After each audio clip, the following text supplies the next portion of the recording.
देखिए, वैसे तो आपने लगभग लगभग पूरा विषय आप लोगों ने खोल दिया है। पूर्व पक्ष में इतनी बातें आ गई हैं कि अब समाधान पक्ष में बहुत ज़्यादा कुछ बचा नहीं है।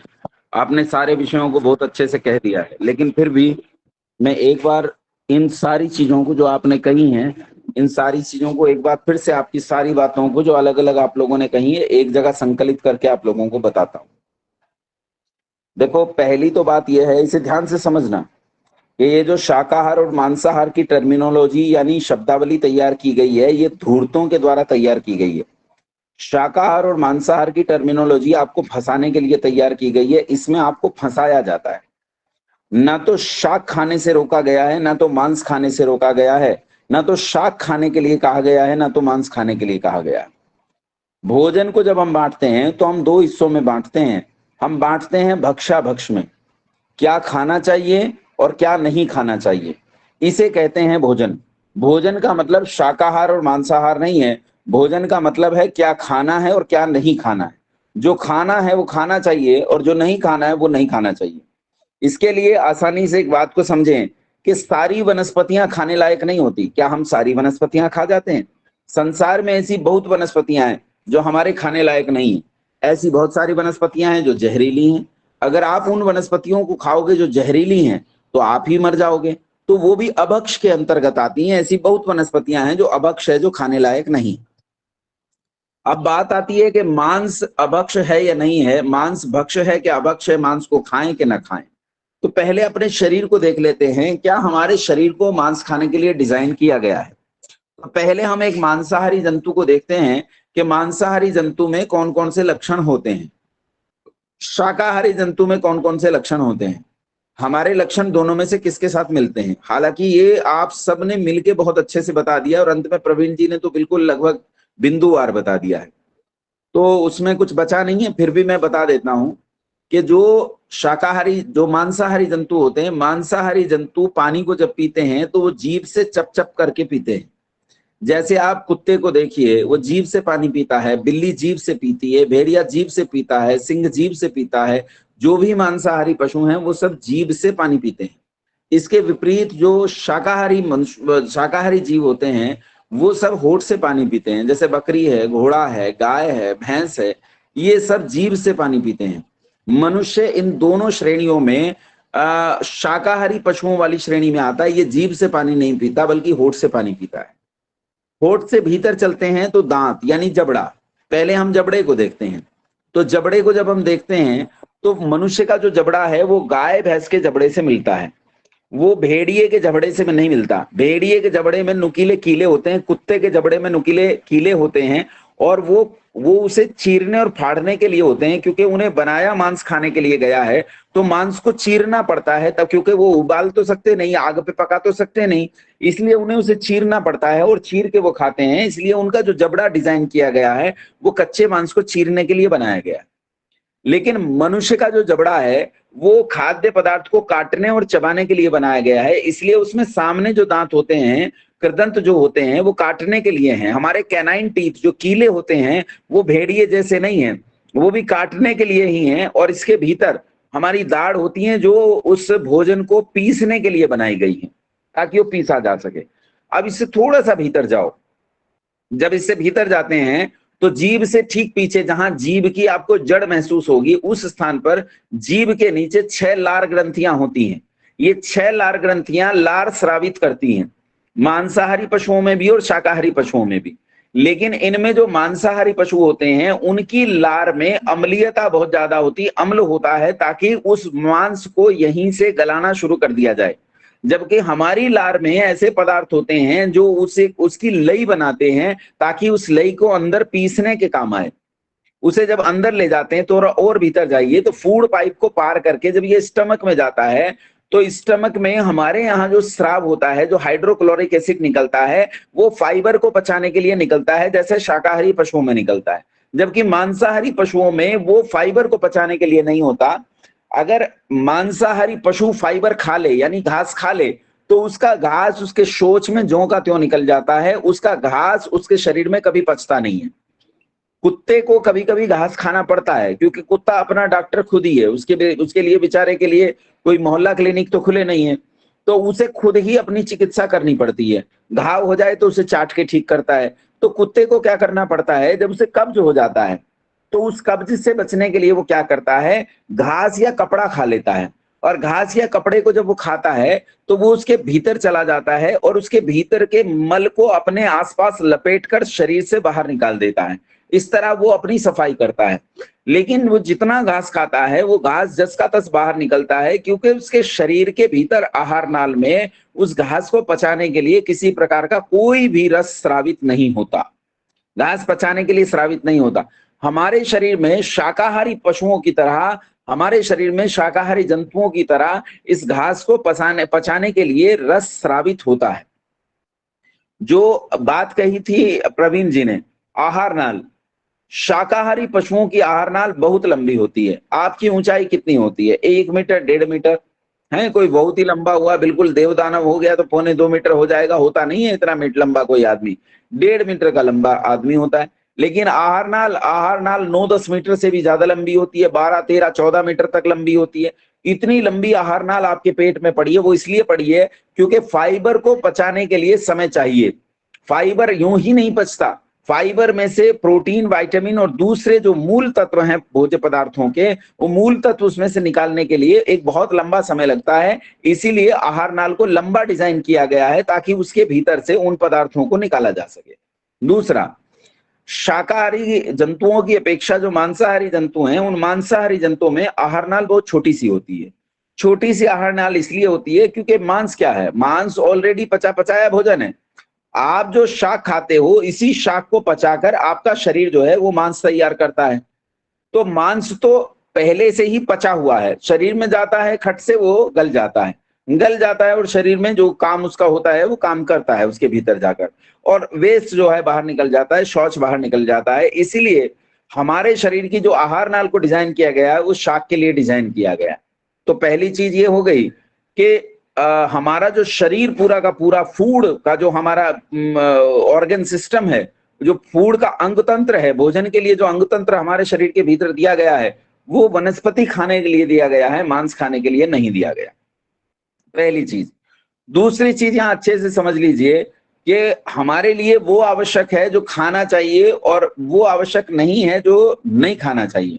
वेद हमें आज्ञा देता है, हम धार्मिक लोग हैं, हम ईश्वर के कानून को मानते हैं और हमने सिद्ध किया था कि ईश्वर का कानून वेद है। वेद हमें शाक खाने की अनुमति देता है और वेद हमें मांस खाने की अनुमति नहीं देता। वेद हमें मांस खाने से रोकता है, वो कहता है ये नहीं खाना चाहिए। इसलिए ये दूसरा प्रमाण है कि हमें वनस्पति खानी चाहिए, मांस नहीं खाना चाहिए, मांस का निषेध है। तीसरा, पहला मैंने आपको बताया कि हमें डिजाइन इस तरह से किया गया है। दूसरा, हमारे लिए वेद की आज्ञा है। तीसरा, हम जब शाक खाते हैं और मांस खाते हैं, उस शाक मांस खाने से कुछ चीजें पैदा होती हैं। क्या पैदा होती है मैं आपको बताता हूं। मान लीजिए आप में बहुत उत्साह आ गया, आपके भीतर बहुत उत्साह है, भयहीनता है, आपके भीतर भय नहीं है, तो आपके भीतर जो भाव उठ रहे हैं, कभी भय का भाव उठता है, कभी वीरता का भाव उठता है, कभी रोने का भाव उठता है, कभी स्नेह का भाव उठता है। ये जो भाव सारे उठ रहे हैं, भाव जो हैं हार्मोन्स से उठ रहे हैं। आपके भीतर हार्मोन्स पैदा होते हैं जो आपको रुलाते हैं। उन्हीं हार्मोन्स के कारण आप हंसते हैं, उन्हीं हार्मोन्स के कारण आप वीरता दिखाते हैं, उन्हीं हार्मोन्स के कारण आप कायरता दिखाते हैं, उन्हीं हार्मोन्स के कारण आप डर जाते हैं। जब एक पशु को मांस प्राप्त करने के लिए काटा जाता है तो उसके भीतर कौन से हार्मोन्स पैदा होते होंगे ये आप सहज ही जान कर सकते हैं। एक सूअर को जब पकड़ा जाता है और उसे काटा जाता है तो काटते हुए वो कितना चीखता और चिल्लाता है। एक मुर्गी को जब खींचा जाता है उसके दड़बे में से काटने के लिए तो वो कितनी छटपटाती है, कितनी चीखती है। एक गाय को, एक बकरी को जब पकड़ा जाता है काटने के लिए तो वो कैसे छटपटाती है जान बचाने के लिए, और उसके भीतर डर के बहुत भयानक हार्मोन उससे उत्पन्न होते हैं। और जब आप इसे खाते हो तो आपके भीतर ये हार्मोन्स भी जाते हैं डर के, और वो आपके भीतर कायरता पैदा करते हैं। लोग कहते हैं ना जी, मांस खाने वाले लोग तो बड़े वीर होते हैं। तो इसका एक छोटा सा उदाहरण आपको देता हूं। एक युद्ध हुआ था, एक युद्ध हुआ था महाराणा प्रताप का मुगलों के साथ में। क्या नाम था युद्ध का? देवार का युद्ध। देवार का जो युद्ध हुआ था महाराणा प्रताप के साथ मुगलों का, उसमें मुगलों ने 6.5 फीट का एक बदमाश, उसका नाम था बहलोल खान। उसे 30,000 की सेना लेकर भेजा महाराणा प्रताप को मार देने के लिए। महाराणा प्रताप उस समय बहुत कमजोर हो गए थे, उनकी सेना भोजन और धन के अभाव में पूरी तरह टूट चुकी थी, उनके पास हथियार भी बहुत जर्जरित अवस्था में थे। लगभग 2,000 सैनिक महाराणा प्रताप के पास थे और 30,000 के लश्कर ने चारों तरफ से सेना को घेर कर उस पर हमला बोल दिया। बहलोल खान को भयानक हत्यारा माना जाता था। महाराणा प्रताप लड़ रहे थे और सेना लगातार कट रही थी। उनके पास उन सैनिकों में से भी मुश्किल से 500-700 सैनिक बच गए कटते कटते।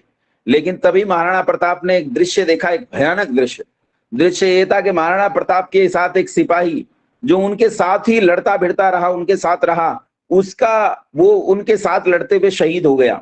फिर उसका लड़का उनके साथ लड़ते हुए शहीद हो गया और उसका पोता आज इस दीवार के युद्ध में महाराणा प्रताप के साथ इस युद्ध में लड़ रहा था।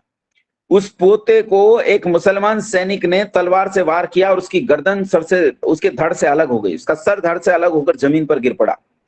महाराणा प्रताप को ऐसा लगा जैसे किसी ने मेरे ही पुत्र का गर्दन काट दिया हो। महाराणा प्रताप इस घटना को देख नहीं सके। क्रोध इतना बढ़ा कि वो साहस दुस्साहस की सीमाएं पार कर गया और महाराणा प्रताप ने चेतक को एड़ लगाई और वो दौड़े उस बहलोल खान की ओर। कांपते हाथों से भाला उनके हाथ से छूट गया।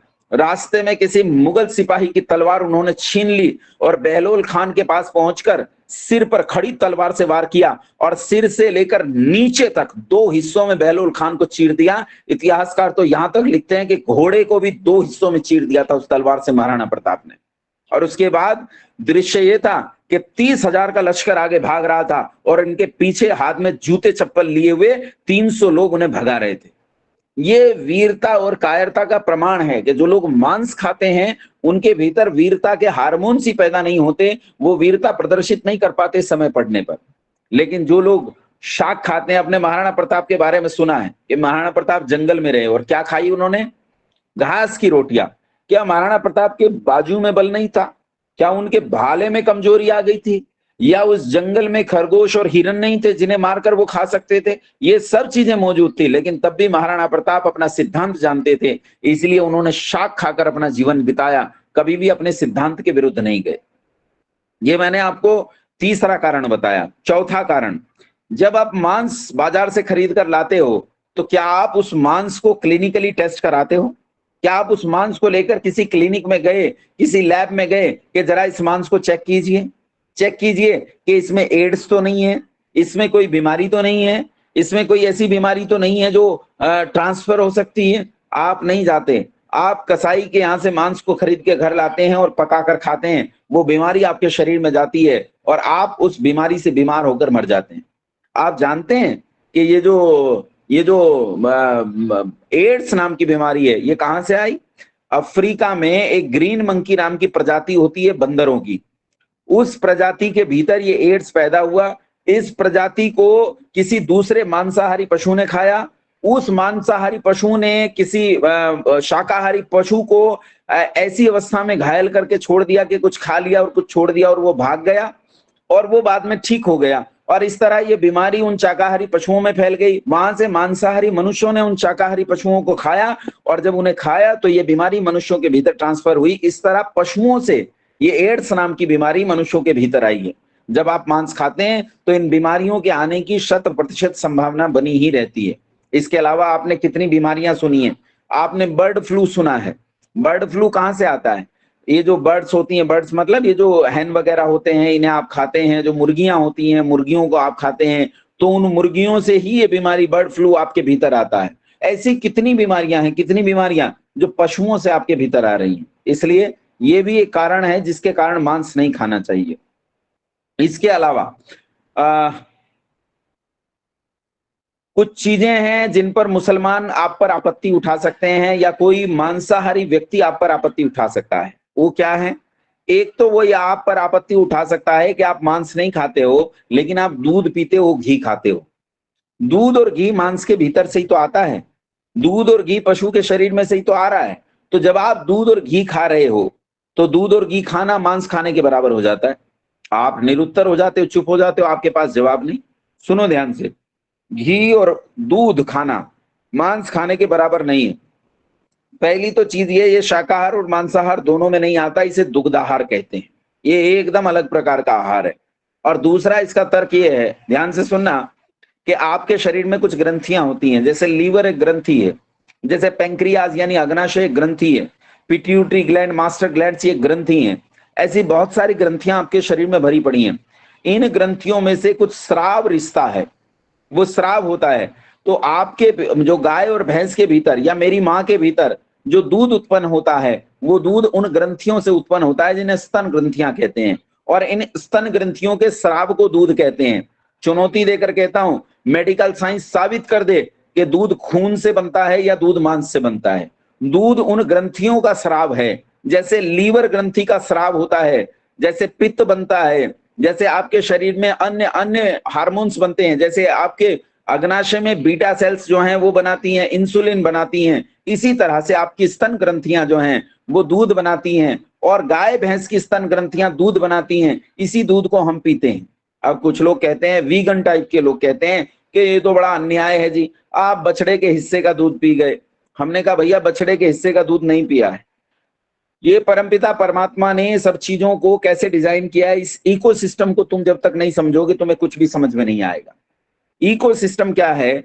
परितंत्र में कुछ जीव जंतु कुछ दूसरे जीव जंतुओं के साथ सहचारी अवस्था में रहने के लिए बनाए जाते हैं। जैसे आपने देखा होगा, घर में भोजन रखा रहता है तो भोजन पर फुई लग जाती है, कुछ लोग उसे फफूंदी कहते हैं, कुछ लोग उसे राइजोपस कहते हैं, बायोलॉजिकली उसे राइजोपस कहा जाता है। इस राइजोपस को सामान्य हिंदी की भाषा में कवक कहा जाता है। और आपने देखा होगा कि जहां आप पानी लगातार डाले रखेंगे तो वहां हरी हरी सी एक परत जम जाती है, जिसे काई कहते हैं। इस काई को बायोलॉजिकली भाषा में शैवाल या एल्गी कहते हैं। जब कवक और शैवाल, कुछ कवक और कुछ शैवाल ऐसे होते हैं जो अकेले अकेले जीवन नहीं बिता सकते, उन्हें इकट्ठा रहना पड़ता है, और जब वो इकट्ठे जुड़कर अपना जीवन चलाते हैं तो उसे लाइकेन कहा जाता है। इसी तरह कुछ पशु ऐसे होते हैं जो स्वतंत्रता से जंगल में रहकर अपना जीवन जी सकते हैं, लेकिन कुछ पशु ऐसे होते हैं जो मनुष्य के साथ ही जीवन जिएंगे। ये जो गाय हमारे पास है, ये एक डोमेस्टिक एनिमल है। डोमेस्टिक एनिमल मतलब ये मनुष्य के बिना नहीं रह सकती। आप इस गाय को छोड़ दीजिए, जंगल में कभी नहीं भागेगी, कभी भी जंगल में नहीं जाएगी, या आपके बीच में रहेगी। जंगल में जो गाय होती है, नील गाय वगैरह, गवाए वगैरह जो होते हैं, आप जाकर उनका दूध चेक कीजिए, उनकी कोख में उतना ही दूध बनता है जितना उनके बछड़े के लिए पर्याप्त है। लेकिन ये जो डोमेस्टिक एनिमल है, जो पशु मनुष्य के बीच में रहते हैं, ये एक तरह का इकोसिस्टम है जो परमात्मा ने बनाया है। कुछ पशु मनुष्य के साथ रहने के लिए ही बनाए गए, ये मनुष्य के साथ ही रहते हैं। और इनकी कोख में दूध कितना पैदा होता है? आपने सुना होगा कि गाय जो है 5 लीटर, 8 लीटर, 10 लीटर दूध दे देती है। आपको लगता है 10 लीटर बहुत हो गया, लेकिन आप हरियाणा या राजस्थान में जाओगे तो वहां गायों का कंपटीशन भी होता है, जिसमें गाय 40 और 50 लीटर दूध भी देती है। लेकिन क्या बछड़ा 40 और 50 लीटर दूध पी सकता है? कभी नहीं पी सकता। वो 2 से 3 से 4 लीटर से ज्यादा दूध कभी पी नहीं सकता। और इतने से ज्यादा दूध अगर पिएगा तो बछड़ा मर जाएगा, उसे दस्त लग जाएंगे, डिसेंट्री से मर जाएगा। इसीलिए ये जो अतिरिक्त दूध उत्पन्न हुआ है, ये मनुष्य के लिए उत्पन्न किया गया है। आपने कई स्थानों पर देखा होगा, गाय और भैंस, हमारे यहाँ क्षेत्र में बोलते हैं हथड़ पड़ जाना, वो उसी मनुष्य को, उसी स्त्री को दूध देती हैं, किसी और को अपने नीचे बैठने भी नहीं देती। इतना स्नेह पशु को अपने उस पालक से हो जाता है। इसलिए ये बिल्कुल मिथ्या बात है कि हम हिंसा कर रहे हैं या बछड़े के हिस्से का दूध खींच रहे हैं। हाँ, अगर आपने बछड़े के लिए दूध छोड़ा नहीं है, 4 थन है, 1 थन आप बछड़े के लिए छोड़िए। अगर आपको लगता है कि बछड़ा पूरे थन का दूध नहीं पी सकता, 8 लीटर दूध एक ही थन में से आएगा, तो आप आधा थन छोड़ दीजिए, ताकि आप बछड़े के हिस्से का दूध छोड़ दें। अगर आप बछड़े के हिस्से का भी दूध पी जाते हैं, तब तो आप हिंसा कर रहे हैं। अन्यथा उसकी कोख में जो दूध उत्पन्न हुआ है, उसमें बछड़े का भी हिस्सा है और मनुष्य का भी हिस्सा है। कुछ लोग कहते हैं कि दूध और डेयरी के जितने प्रोडक्ट हैं, आजकल वीगन टाइप के एक लोग चले हैं, ये डेयरी प्रोडक्ट्स का निरोध करते हैं, ये कहते हैं निषेध करते हैं। ये कहते हैं दूध, घी, मट्ठा, छाछ, दही ये नहीं खाना चाहिए, ये मनुष्य का भोजन नहीं है। ये बिल्कुल मनुष्य का भोजन है। अगर ये मनुष्य का भोजन न होता तो ऋषियों ने इसका निषेध पहले ही कर दिया होता। ऋषियों ने इसका निषेध किया होता, ऋषियों ने निषेध नहीं किया है, इसलिए ये मनुष्य का भोजन है। दूसरी चीज, हाँ, कुछ प्रोटीन है जो किसी के लिए एलर्जिकल हो सकता है, वो दूसरे के एलर्जी पैदा कर सकता है, तो ऐसे लोग दूध ना पिए। कौन कहता है कि उनके लिए जबरदस्ती उन्हें जबरन दूध पिलाना है? बहुत सारे लोगों के बहुत सारे भोज्य पदार्थ बंद कर दिए जाते हैं, जैसे शुगर के पेशेंट को मीठा खाना बंद कर देते हैं। ऐसे ही अगर किसी को दूध या घी से एलर्जी हो तो ऐसे व्यक्ति को दूध खाना पीना बंद कर देना चाहिए, लेकिन पूरी मानव जाति के लिए उसका निषेध कर देना ये एकदम मूर्खतापूर्ण बात है। तो दूध ना तो मांस में आता है, ना तो ये खून में से निकलता है या मांस में से निकलता है, ना कि ये किसी प्रकार की हिंसा है। अब एक बात आती है जो मैं बार बार आपसे कह रहा था कि ऐसे ही बकरी को काटा, ऐसे ही पालक को काटा तो हिंसा हो जाती है। तो ध्यान से सुनिए, जीवात्मा की 4 अवस्थाएं होती हैं।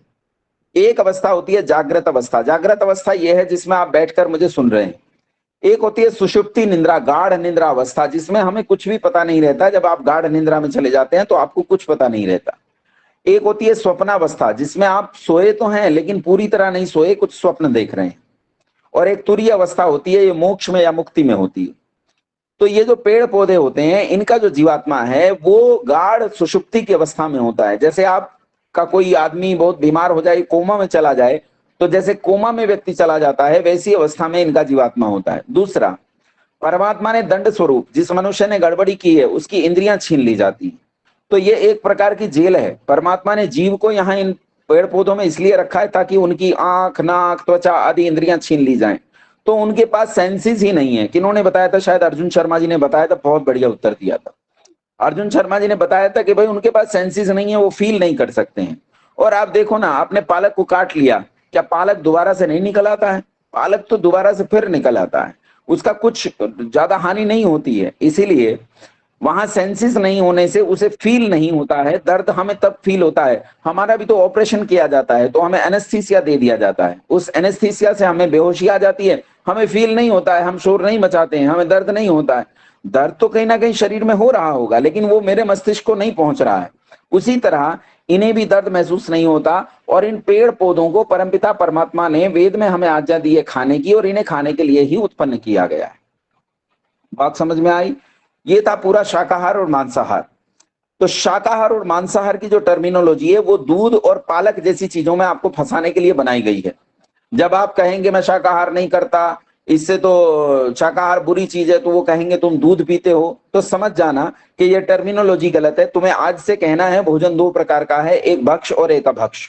ये खाना चाहिए, ये नहीं खाना चाहिए। जो हमें खाना चाहिए वेद ने हमें कह रखा है, जैसे दूध पीने के लिए कह रखा है तो हम दूध पिएंगे भैया, हम घी खाएंगे क्योंकि हमें खाने के लिए कहा गया है। अब इसके अलावा कुछ और चीजें होती हैं, जैसे शराब, बीड़ी, सिगरेट, तंबाकू, एक अंडा। अंडा बड़ा स्पेशल होता है, लोग अंडे के पीछे बड़े हैं, अंडे से बड़ा प्रोटीन मिलता है। मैं शर्त रख के तुमसे कहता हूं, अंडे को एक तराजू पर रखकर तोल लो और जितना इसका वजन आता है उतना ही सोयाबीन तोल लो। अगर उतने सोयाबीन में अंडे से ज्यादा प्रोटीन न हो, 1.5 गुना भी हो सकता है, इतना प्रोटीन अगर अंडे में ना हो तो जो सजा हो वो मैं भुगतने के लिए तैयार हूं। सोयाबीन में, चने में और दालों में अंडों से ज्यादा प्रोटीन होता है। मैंने एक लड़के को समझाया तो वो कहता है, बंगाल की घटना है, वो कहता है कि हाँ ठीक है, दालों में प्रोटीन होता है, मैं दालें भी खाऊंगा लेकिन मैं अंडा भी खाऊंगा। मैंने कहा क्यों? तो बोला जी मुझे तो जहां से प्रोटीन मिलेगा मैं तो वहां से खाऊंगा। अंडे में भी प्रोटीन है वो भी खाऊंगा, दालों में प्रोटीन है वो भी खाऊंगा। मैंने कहा अपनी बात पर टिके रहना, छोड़ना मत। बोले पक्का टिके रहूंगा। तो मैंने कहा ये बता, सुबह जब तू जाता है ना शौच करने, शौच पास करता है, तो उस शौच में 8 से 9% प्रोटीन होता है, खा। तो कहता नहीं नहीं खा सकता। क्यों नहीं खा सकता भाई? तो कहता है ये खाने लायक नहीं है, ये भक्ष्य नहीं है, इसलिए इसे नहीं खा सकता। मैंने कहा मैं भी तो यही कह रहा हूं कि अंडा भक्ष्य नहीं है। अंडा क्या है? अंडा मुर्गी की माहवारी है। जैसे कोई भी स्तनधारी जंतु होता है तो उनकी जो मादा होती हैं उनका एक मासिक स्राव होता है, वो माहवारी उनके शरीर में उत्पन्न होती है। जैसे मनुष्यों में ये माहवारी 28 दिन का प्रोसेस होता है, लेकिन मुर्गी में ये माहवारी 24 घंटे का प्रोसेस होता है। ये माहवारी अंडे के रूप में उसके शरीर से निकलती है। अंडा 2 प्रकार का है, एक निषेचित, एक अनिषेचित। अगर निषेचित अंडा है तो इसमें जीव उत्पन्न होगा, नया मुर्गी या मुर्गा बनेगा। अगर अनिषेचित अंडा है तो ये मुर्गी की माहवारी है। तो ये मुर्गी की माहवारी खा के ताकत प्राप्त कर रहा है, क्या मूर्ख आदमी? और मैंने पूछा अंडे में ताकत कहां से आई? बोला मुर्गी से आई। और मुर्गी में ताकत कहां से आई? बोले जी वो नाली में कीच और शौच खाती है। तो फिर मुर्गे और अंडी को हटा दे बीच में से, दलाली हटा, सीधा प्रोटीन खा तू। फिर कहता नहीं खाऊंगा। क्यों नहीं खाऊंगा? तो कहता है कि ये भक्ष्य नहीं है। तो भैया हम भी तो यही कह रहे हैं कि भक्ष्य खाना चाहिए और अभक्ष्य नहीं खाना चाहिए, ये सब अभक्ष्य के अंतर्गत आता है। शराब, बीड़ी, सिगरेट, तंबाकू, इनमें 2 चीजें होती हैं। शराब में अल्कोहल होता है और बाकी चीजों में निकोटीन होता है। ये हमारी इंद्रियों पर प्रभाव डालता है। हमारी इंद्रियों में भ्रम पैदा कर देता है। अगर हम शराब पीते हैं, अल्कोहल पीते हैं, तो ये हमारी इंद्रियों में भ्रम उत्पन्न करता है। इसीलिए संसार की कोई भी अदालत नशा किए हुए किसी भी व्यक्ति को गवाही को नहीं मानती, क्योंकि ये माना जाता है कि वो व्यक्ति उस समय भ्रम में रहा होगा, जो उसने वास्तव में देखा है वो नहीं बता पाएगा। ये मति भ्रम पैदा करता है, ये हमारी इंद्रियों में भ्रम पैदा करता है। इसीलिए शराब और ये जो नशीले पदार्थ हैं ये नहीं खाने चाहिए। दूसरा, शराब जब आप पीते हो तो आपके भीतर अल्कोहल जाता है। अल्कोहल क्या करता है, आपके भीतर संचित ऊर्जा को नष्ट कर देता है। संचित ऊर्जा आपकी कोशिका कुछ ऊर्जा बनाती है। इन कोशिकाओं को एटीपी, एडीपी और एएमपी के नाम से जाना जाता है। ATP adenosine triphosphate, ADP adenosine diphosphate, AMP adenosine monophosphate. ये आपकी संचित ऊर्जा है जो आपकी कोशिका के भीतर, आपके पावर बैंक के भीतर, आपके माइटोकॉन्ड्रिया के भीतर संचित रहती है। ये जब अल्कोहल भीतर जाता है तो इस संचित ऊर्जा को नष्ट कर देता है और व्यक्ति को अनियंत्रित ऊर्जा मिलती है। और जब वो अनियंत्रित ऊर्जा मिलती है तो वो आपे से बाहर हो जाता है, कहता है ये दीवार उखाड़ दूंगा, वो दीवार उखाड़ दूंगा, छत उड़ा दूंगा, तुम एक नहीं चार चार इकट्ठे आ जाओ, क्योंकि वो अनियंत्रित ऊर्जा मिल रही है। लेकिन वो जल्दी खर्च हो जाती है और फिर ये गिर पड़ता है नाली में, और इसे ये भी खबर नहीं होती कि तू कहां पड़ा है, वहां से उठने की भी सुध इसे नहीं होती है। इसीलिए ये शराब आपके भीतर मति भ्रम पैदा करती है, आपके शरीर की संचित ऊर्जा को नष्ट करती है। और सबसे बड़ी बात है, ये एक सामाजिक बुराई है। अगर आपने शराब पी है तो ये एक निश्चित स्थान पर रुकने वाली नहीं है। कोई आदमी ये कहे मैं तो थोड़ी सी लेता हूं, ज्यादा नहीं लेता हूं, तो ये रुकती नहीं है। इसीलिए इसका नाम व्यसन है। व्यसन उसे कहते हैं जो बढ़ता चला जाता है। ये बढ़ता चला जाता है, इसे किसी भी सूरत में रोका नहीं जा सकता। ये उस स्थिति में भी जाएगा जहां इसे रोकना लगभग असंभव हो जाएगा। इसीलिए शराब पीना पूरी तरह निषिद्ध है। धार्मिक व्यक्तियों को शराब नहीं पीनी चाहिए। दूसरा, निकोटिन, बीड़ी, सिगरेट, तंबाकू आदि ये भी नहीं खाना चाहिए। अब बात आती है चाय की। जो चाय हम लोग पीते हैं, चाय में दो गुण हैं। एक तो ये कि चाय औषधि है, और दूसरा ये कि चाय नशा है। नशा कब बनता है, औषधि कब होती है, ये बता देता हूं। देखो, चाय औषधि कब होती है, आपको चाय को बनाने का तरीका आए तो वो औषधि हो जाएगी, और चाय को बनाने का तरीका नहीं आए तो आप उसे नशा तैयार कर दोगे। चाय को बनाने का तरीका यह है कि आप पानी को चाय उस पर गैस पर चढ़ा दो। जब पानी खोलने लगे, खाली पानी है, कुछ नहीं डाला इसमें, पानी जब खोल जाए तो पानी को उतार कर और बराबर में जमीन पर या स्लैब पर रख दो। रखने के बाद 60 सेकंड तक प्रतीक्षा करो। अब क्या होगा, इसका जो टेम्परेचर है वो 100 डिग्री से गिरकर 80 डिग्री पर आ जाएगा। 80 डिग्री पर आए टेम्परेचर में अब आप पत्ती डालो, 1 चम्मच 2 चम्मच जो भी आपको डालनी है। आपने पत्ती डाल दी। अब पत्ती को छान कर, अब ये उबालना नहीं है, अब कुछ नहीं ले जाना। अब इसी ठंडे पानी में आपने पत्ती डाल दी, जितना रस इसने छोड़ना था उतना छोड़ दिया। अब इसे छान कर अलग कर लो। इसमें थोड़ा सा दूध मिलाओ या स्वाद के अनुसार चीनी मिलाओ, इसे पियो। तो ये तुम्हारे लिए औषधि का काम करेगी, बशर्ते आपको उस औषधि की जरूरत हो तो। जरूर ये हर बार नहीं लेनी है कि भाई मैं तो चाय पी रहा हूं, चाय पी रहा हूं, क्यों पी रहा हूं, औषधि की जरूरत तो है नहीं, पी रहे हैं बस। इसका क्या लाभ है, इसका कोई लाभ नहीं। और ये जो आप ऐसे करके पीते हो, अब समस्या ये होगी, आप कहोगे जी ये चाय थोड़े बनी है तो कबाड़ बन गया, इसे पिएगा कौन। तो हाँ ठीक है, नहीं पियोगे वो तुम्हारी मर्जी, लेकिन औषधि तो इसी तरह है। और जब इसे तुम गैस पर रखकर उसमें पत्ती डाल के खद्दे पे खद्दे लगवाते हो ना, तो उसमें टेनिन नाम का एक पदार्थ बन जाता है। और टेनिन नाम का पदार्थ थोड़ा सा मूड फ्रेशनर होता है, थोड़ा सा हल्का नशा होता है, लेकिन इसमें नशा जरूर होता है। तभी तो ये दर्द निवारक की तरह काम करता है। इसीलिए दर्द निवारक की तरह काम करता है। इसीलिए चाय को भी सोच समझ के और जैसे मतलब उपयोगी हो उस तरह से इस्तेमाल कर सकते हो, अन्यथा चाय का निषेध ही रखो तो अच्छा है। मैं चाय के बहुत खिलाफ इसलिए नहीं जा रहा हूं कि अगर मैंने चाय की बहुत ज्यादा खिलाफती हो कर दी तो हो सकता है इस गूगल मीट में से 10-15 मुकदमे मुझ पे कर दिए जाएं। इसलिए चाय का ज्यादा विरोध नहीं कर रहा हूं। खैर, चाय ऐसी बड़ी बुराई नहीं है जैसी बड़ी बुराई शराब आदि है। उसके अलावा आपके जीवन में और भी व्यसन हो सकते हैं। जैसे कुछ लोग ताश खेलते हैं, ताश खेलना भी एक प्रकार का व्यसन है। आदमी की मां पर मरी पड़ी रहेगी, लेकिन आदमी कहता है जी बस थोड़ी देर के लिए रुक जाओ, अभी 2 बाजी खेल के आता हूँ, दो दो मेरी वो रह गई हैं, अभी आता हूँ। तो ये भी व्यसन है। ऐसे व्यसनों में किसी भी सूरत में नहीं फंसना चाहिए। सब प्रकार के व्यसनों को छोड़ देना चाहिए और व्यसनों से मुक्त रहना चाहिए। इसके अलावा कुछ लोकाचार है जो हमारी आज की कक्षा का विषय है। कुछ लोग पैर छूने के आजकल बड़े विरुद्ध हो गए हैं, पैर छूने नहीं देते। ऐसे मुसलमानों को तुम्हें समझाना चाहिए कि हमारी परंपरा है, पैर छूना हमारी परंपरा है। अपने से जो ज्यादा विद्वान हो, अपने से जो बड़े हों आयु में, उन सबके पैर छूने चाहिए। जो अपने से आयु में बड़ा ना भी हो, लेकिन अब से अपने से बड़ा विद्वान हो, तो उसके पैर जरूर छूने चाहिए। मान लो मेरी उम्र 45 साल है और मेरे सामने एक 20 साल का विद्वान आता है जो विद्या में मुझसे बहुत धनी है, तो मेरा कर्तव्य बनता है कि मैं उसके पैर छूऊंगा। अज्यों वही बालक, जो नहीं जानता वही बालक है, और पिता मंत्र द, जो मंत्र देने वाला है, शिक्षा देने वाला है, वो पिता होता है, वो बड़ा होता है।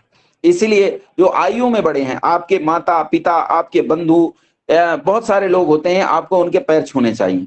यहाँ एक भ्रम पैदा हो जाता है, अगर किसी माता पिता का पुत्र विद्वान हो जाए और माता पिता आयु में बड़े होने पर भी उनकी विद्या कम रह जाए, अब क्या किया जाए? तो यहाँ पुत्र ही माता पिता के पैर छुएगा। ये कभी नहीं हो सकता है कि पुत्र जो है माता पिता से कभी बड़ा हो जाए, या अपने दादा दादी, ताऊ ताई, फूफा फूफी या किसी से बड़ा हो जाए, और पुत्र हमेशा छोटा ही रहेगा और वो अपने माता पिता और पूजनीय लोगों के पैर छुएगा ही छुएगा। पैर छूना चाहिए, ये हमारी परंपरा है। जहां समकक्ष हो वहां हाथ जोड़कर प्रणाम करना चाहिए। बहुत सारे लोग बैठे हों, सबके पैर छूना बारी बारी से एक अजीब प्रकार की व्यवस्था पैदा हो जाएगी। ऐसे में दूर से हाथ जोड़कर प्रणाम करना चाहिए, नमस्ते करना चाहिए। वेद में जो अभिवादन है वो नमस्ते है। जितने चाहे संगठन बना लो, उन सारे संगठनों में आपको नमस्ते अभिवादन मिलता है। जैसे आरएसएस, आरएसएस की जो प्रार्थना है, वो चाहे आपस में मिलकर नमस्कार करते हो, वो कहते हैं नमस्कार भाई साहब, ऐसे कहते हैं। बड़े लोगों को भी भाई साहब कहते हैं। ये बुरी परंपरा है, अच्छी परंपरा नहीं है। वो बड़ों को भी, जो चाचा ताऊ की उम्र के हैं, जो पिता की उम्र के हैं, उन्हें भाई साहब कहना ठीक नहीं है। और वैसे भी साहब तो मोहम्मद होता है, मोहम्मद साहब होता है।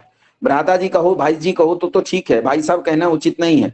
दूसरी चीज ये है, नमस्ते ही वहां भी प्रार्थना में आती है। आपने अगर आरएसएस की प्रार्थना सुनी होगी, तो वो किसी विद्वान ने ही लिखी है और बहुत अच्छी है। उसमें लिखा है, नमस्ते सदा वत्सले मातृभूमि, त्वया हिंदू भूमे सुखम वर्धितो हम, महामंगले पुण्य भूमे नमस्ते, पतत्वे शकायो नमस्ते नमस्ते। उसमें बार बार नमस्ते शब्द आता है। नमस्ते वेद का अभिवादन है। इसके अलावा जो हमारा जो राष्ट्रीय अभिवादन है, जो संविधान में वर्णित है, वो भी नमस्ते ही है। वहां भी नमस्ते ही अभिवादन है। इसलिए परस्पर नमस्ते अभिवादन करना चाहिए। देखो, मैं किसी का विरोधी नहीं हूं।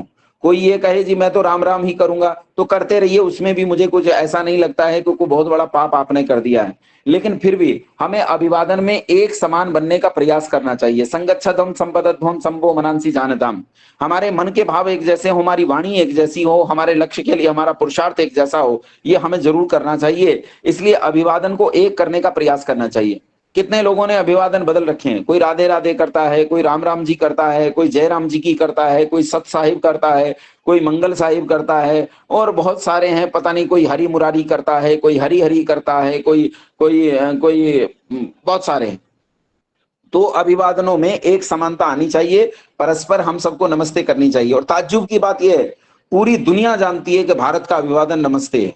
जब कोरोना आया तो दुनिया में सबने एक दूसरे को नमस्ते ही की थी। इसलिए प्रयास करो कि हम अभिवादन को एक जैसा कर सकें, अपने बड़ों के चरण छुएं। इसके अलावा जब आप कहीं जा रहे हो, आपके बड़े आपके साथ हो, तो हमेशा उनके बाईं ओर चलना चाहिए।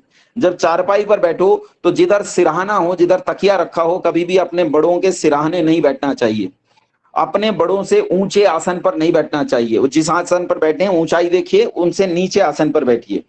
छात्रों को अपने आचार्य से महंगे वस्त्र और उत्तम वस्त्र नहीं पहनने चाहिए। उनसे महंगा सामान इस्तेमाल नहीं करना चाहिए, जैसा वो इस्तेमाल करते हैं पढ़ते समय। ये पढ़ते समय की बात कर रहा हूं, जब आप गृहस्थ हो जाओ तब की बात नहीं है। गृहस्थ होने पे बात बदल जाती है। जब तक आप पढ़ते हो तब तक पढ़ते समय अपने ब्रह्मचर्य आश्रम में आचार्यों को, छात्रों को अपने आचार्यों से ऊंचा जीवन नहीं जीना चाहिए। और छात्रों के लिए एक विशेष है, उन्हें सिर पर छत्र धारण नहीं करना चाहिए और बहुत कम मूल्य के वस्त्र धारण करने चाहिए। सादा जीवन जीना चाहिए, ये प्रयास करना चाहिए। ये हमारा लोकाचार है जो मैंने आपको आज के व्यसन के इस विषय में बताया। यहाँ मेरा विषय समाप्त होता है और यहाँ शंका समाधान का जो हमारा प्रश्न काल होता है, वो प्रश्न काल यहाँ से प्रारंभ करते हैं, ले लेते हैं। अमित दीक्षित जी, आप जी। जैसे कि हमारी शाकाहार में और उस मांसाहार में मीटिंग चल रही थी, जैसे पूछ रहे हैं, जैसे कुछ लोग पूछते हैं अगर इन मुर्गियों को खाया नहीं जाएगा तो फिर इनका हुआ क्या? हाँ, ये एक प्रश्न आता है कि भैया इतनी मुर्गियां हैं दुनिया में। अगर आप अपना माइक बंद कर लीजिए। ये कहा जाता है कि इतनी मुर्गियां हैं, अगर मुर्गियां नहीं खाओगे तो मुर्गियां बहुत बढ़ जाएंगी दुनिया में, है ना? तो इनसे पूछना चाहिए, तुम सांप नहीं खाते हो तो सांप कितने बढ़ गए दुनिया में, है ना? तुम चींटी नहीं खाते हो, मकोड़े नहीं खाते हो, और ये कितने बढ़ गए हैं। तुम जो शौच में कीड़े होते हैं वो शौच के कीड़े भी तुम नहीं खाते हो, तो वो कितने बढ़ गए हैं। तुम सूअर भी नहीं खाते हो, तो सूअर कितने बढ़ गए हैं। फिर एक तर्क ये और देते हैं, कहते हैं अगर मुर्गी को नहीं खाया जाएगा तो ये कौन सा हल में चलने वाले हैं। तो मैंने उससे पूछा था, जिसने मुझे ये बात कही थी, एक मुसलमान ने मुझे ये बात कही थी, तो मैंने उससे पूछा था कि भैया तुम्हारी उम्र कितनी है। बोले जी मेरी उम्र 55 साल है। मैंने कहा तुम्हारे पिताजी की उम्र। बोले उनकी उम्र तो 90 साल हो गई। और मैंने कहा तुम्हारी माँ की उम्र। बोले जी उनकी 85 साल है। मैंने कहा वो क्या करते हैं। बोले जी वो क्या करेंगे, वो तो बहुत बूढ़े हैं, वो तो हर समय चारपाई पर पड़े रहते हैं। तो मैंने कहा उन्हें काट कर खा जा। बोले अरे क्या बात कर रहे हो। मैंने कहा वो कौन सा हल में चलने वाले हैं, जो चीजें हल में नहीं चलती उन्हें तो तू खा जाता है। तो कहता है बकरी और मुर्गी हल में नहीं चलेगी, इसलिए इसे मैं खा जाता हूं। तो ये बिना सिर पैर का तर्क है, ऐसे मूर्खों के साथ ज्यादा बहस भी नहीं करनी चाहिए। शिवांश जी। नमस्ते आचार्य जी, मेरा ये सवाल है कि आजकल के लोगों को धर्म के बारे में कुछ जानकारी चाहिए नहीं, सब लोग पैसे कमाने के पीछे लगे हुए हैं। इसके विषय में आप कहिए। नहीं, ये आज का विषय नहीं है हमारा, ये आगे विषय आएगा, धर्म का विषय आएगा तब इस पर चर्चा करेंगे। ठीक है शिवांश जी। रजनीश कुमार जी। रजनीश जी। रजनीश जी। आशुतोष जी। नमस्ते आचार्य जी। नमस्ते। आचार्य जैसा अभी आप कह रहे थे कि जो चाय है वैसे तो पीनी नहीं चाहिए, लेकिन हम उसे औषधि के रूप में ले सकते हैं।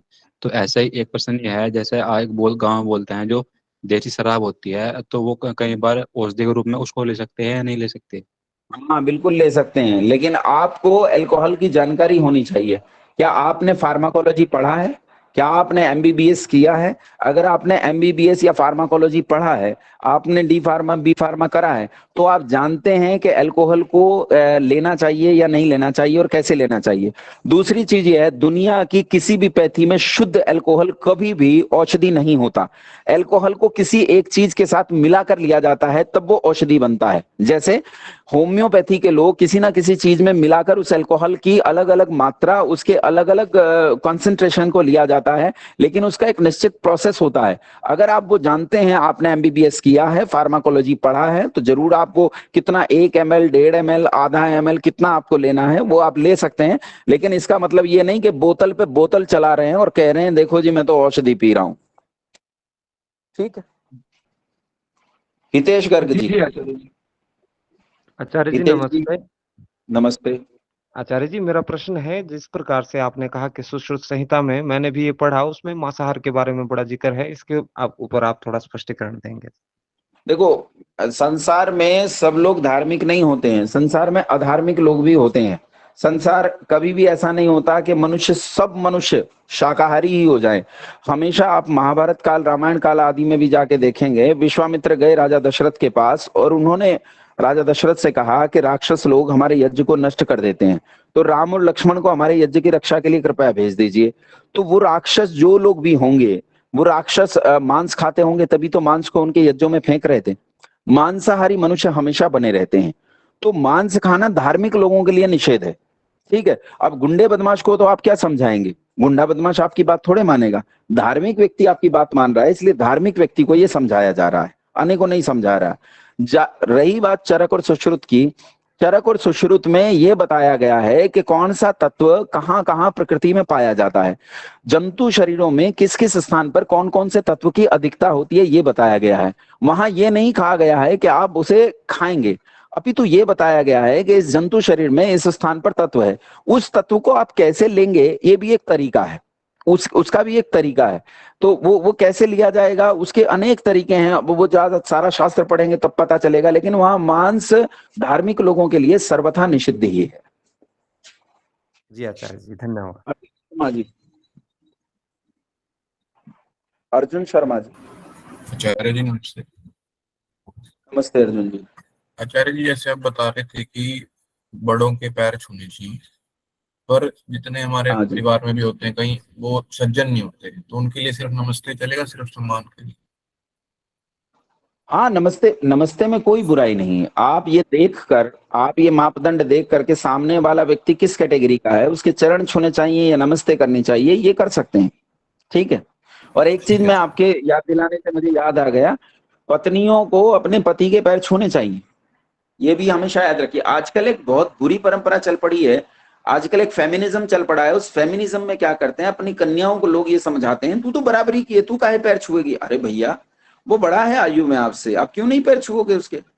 हाँ, आप बड़ी हो आयु में, तब अगर पति को लगता है कि पत्नी बहुत योग्य है, तो मैं कहता हूं पैर छू लेने में कोई आपत्ति नहीं, कोई दोष नहीं जाता है, लेकिन पत्नियों को पति के पैर छूने चाहिए।